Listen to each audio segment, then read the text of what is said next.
Blackhawk's profile. Named after the famous native warrior Blackhawk, he was a member of the Fox and Sauk tribes. Now, I'm sure you guys could have taken a guess, but we're currently traveling on the Wisconsin River. The Wisconsin River is the longest snake-contained river in the nation.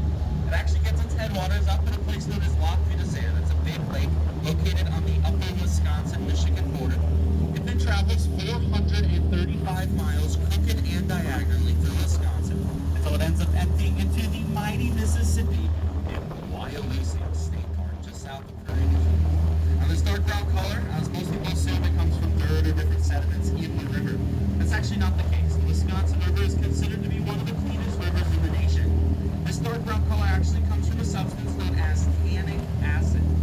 You see, further upstream, the river flows through tamarack swamps, and as that water is rushing by the roots of those tamarack trees, they deposit these tannins into it, which painted this dark brown left-hand side, all the way up at the 11 o'clock position at the top of the tree.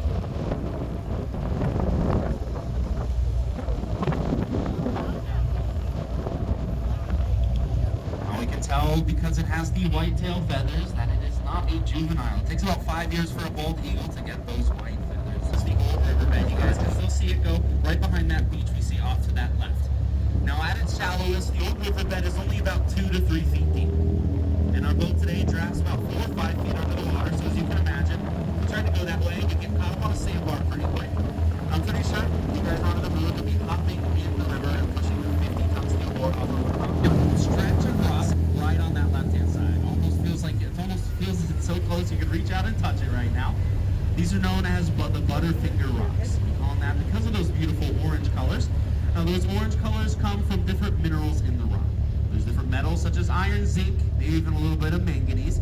Now, over the course of many years, all the metals and the moisture in the air cause those metals to oxidize. That's another term for rusting. So all the beautiful colors you see in the rocks out here today are actually going to be rust.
in Witch's Gulch.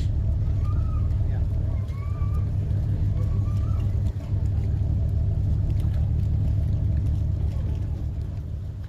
People right now.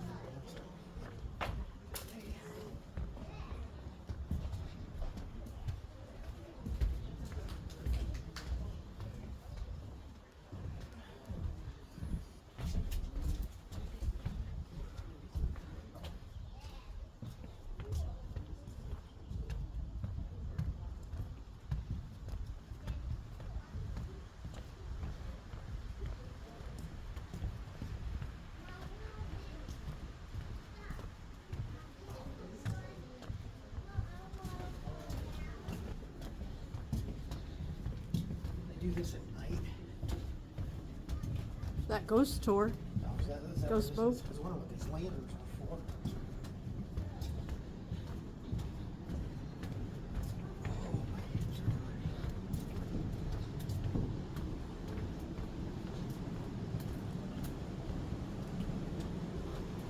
Listen to that.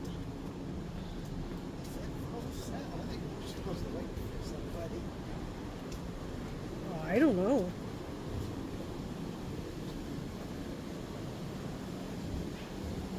You got a kid right there. That's what.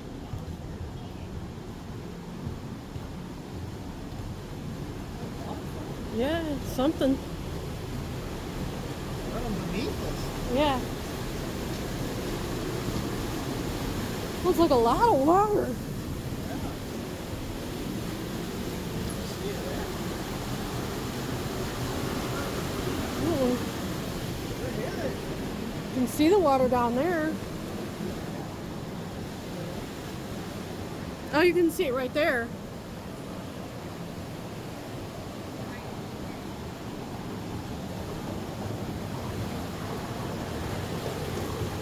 Don't ever think of that. It's a corner of the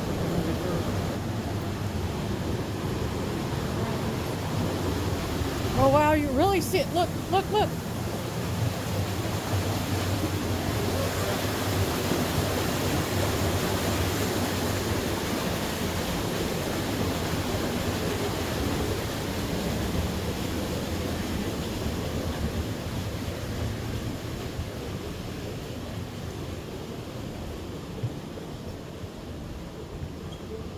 all the money down there.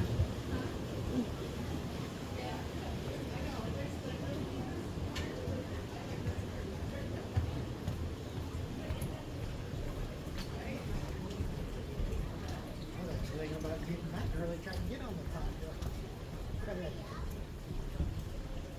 That ain't gonna happen, is it?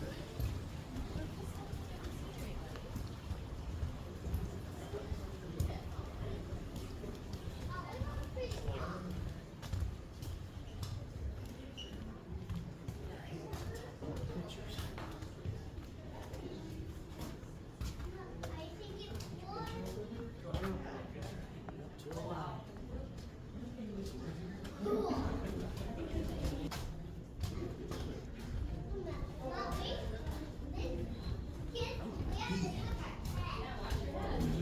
Hey, it's terrific. You want anything here?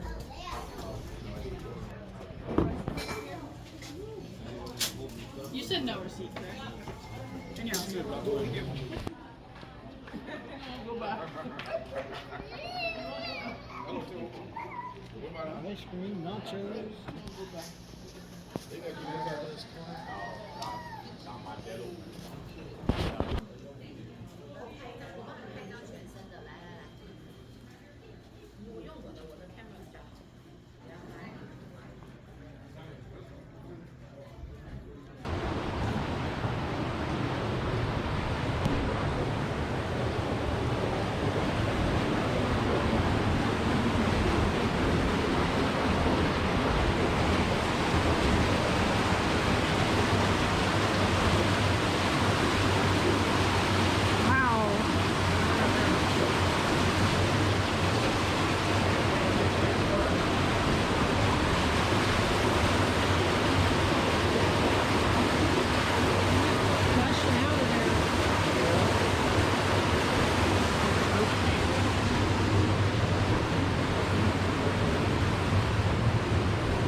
a section that lasts about a block or two, about a block. That is about a 25-degree incliner. For every 4 feet you walk forward, that's 1 foot up. So please keep that in mind. Once again, if you don't feel you're able to or do not wish to complete the walk today, you are more than welcome to stay and out here on the Chicago and hang out with the captain here. I know it gets a little lonely sometimes. I'm sure he wouldn't mind. Sure wouldn't mind the company. So now to some this is pretty confusing, but to us it's just a paradox. So anyways, we'll be docking here in just a second. Watch your step on the right-hand side. There's a section without any railing, so keep all your little ones off to your left, please, as you're heading up there. And also, once again, keep those arms inside the boat. Once again, want to avoid any of that unnecessary peer pressure. So, anyways, we'll be docking here in just a second. We'll let you know when it's safe to get out there, and welcome to Stand Rock.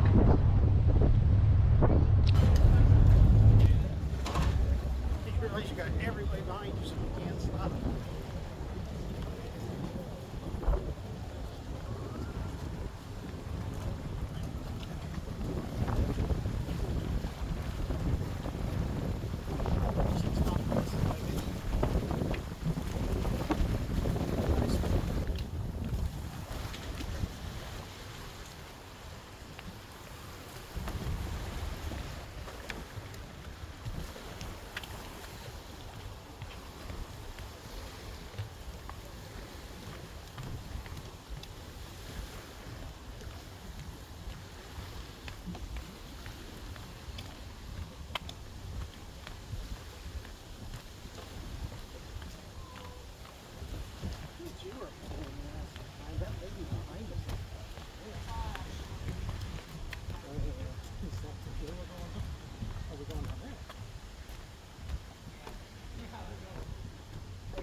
He decided to come to his favorite spot right here at Stand Rock.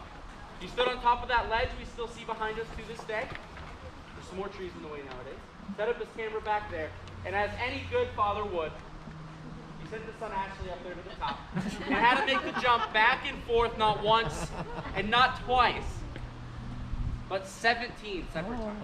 Once again, this perfect image we see printed out for you guys right there. Wow. And once again, he took that photo all around the world, and this time people believed it. He actually ended up winning many different photography awards, and in fact, so many people saw this picture thanks to the invention, they started looking at his other photographic work. They started seeing the beautiful rock formations we had here in the Dells, and they started coming down to go on this photo. It's this photo right here, and it's thanks to the photography of H.H. Bennett that the Dells has become the destination it is today. The boat tours, as I mentioned, got started in the 60s. Thanks to his photography, it really started picking up in the early 1900s, late 1800s. In the 50s, it got to the point where we were giving about 50 tours a day. That's about 2 to 3 times as many as we give nowadays. For reference, the first water park wasn't built until 19. Today, we're going to be having our dog Bennett perform the jump for you. Now, this is Bennett's second season out here. He's a blue heeler, and he loves making the jump.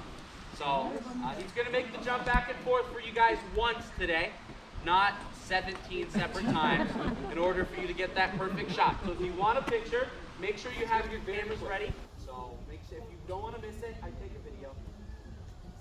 Okay, I'll give you guys about 10 seconds to get your cameras set up, and I'll let you know where we're going. About 5 more seconds.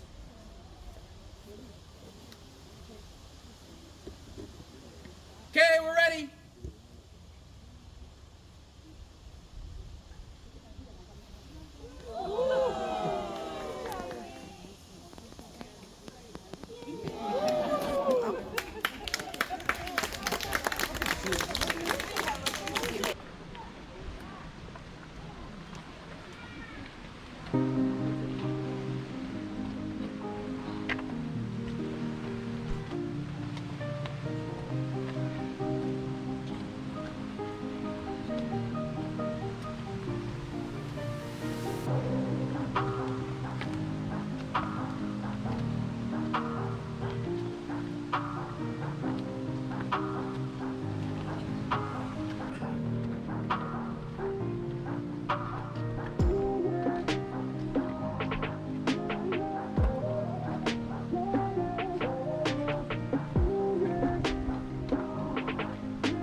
I shoot the other guy off, and they sat there like.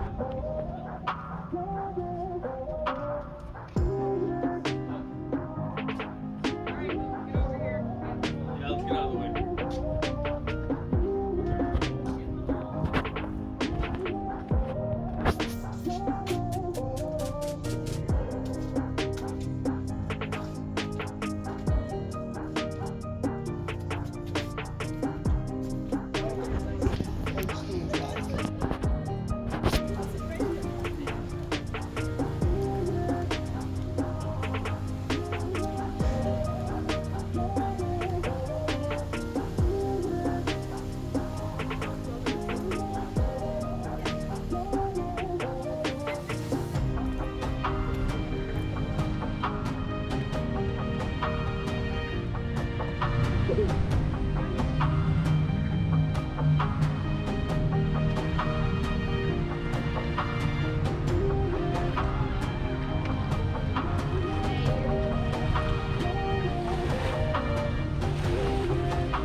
Up onto the shoreline, you can see the Wisconsin off to our left. We've actually got another boat in that gray building that's being refurbished. And so each of the boats has to come out of the river. Most of these boats are in excess of 50 years old. This boat was built in the 1960s, I believe 1964 by Schwartz Marine in Two Rivers, Wisconsin. And you think that's old, and then I point out the boat ahead of us on the left. That's the Winnebago. The Clipper Winnebago originally started its life as a steamboat. It was brand new in 1922, manufactured by the Dubuque Boiler and Boat Works in Dubuque, Iowa, shipped here on a train and assembled on the banks of the Wisconsin River. In 1949, it was converted to diesel power and configured as you see it today. So it has run the same since 1949. Today we use it for our sunset dinner cruise. It's the only other Upper Dells boat other than the Chicago one that runs diesel. I hope you guys enjoyed them, but if you didn't, all I can say is I really don't know what you expected. It's coming to Wisconsin, as I mentioned earlier. Of course, our jokes are going to be a little bit cheesy. I heard corny works too. It's more Nebraska in my opinion, but cheesy works. Yeah, Iowa. Corny works more for Iowa. But anyways, hope you guys had a fantastic time on board with us today. If you have any opinions in one way or the other, you're more than welcome to leave a review on your review site of choice. If you had a great time, we're so glad to hear that. Just please remember, you're on board the Chicagoan with Seth and John.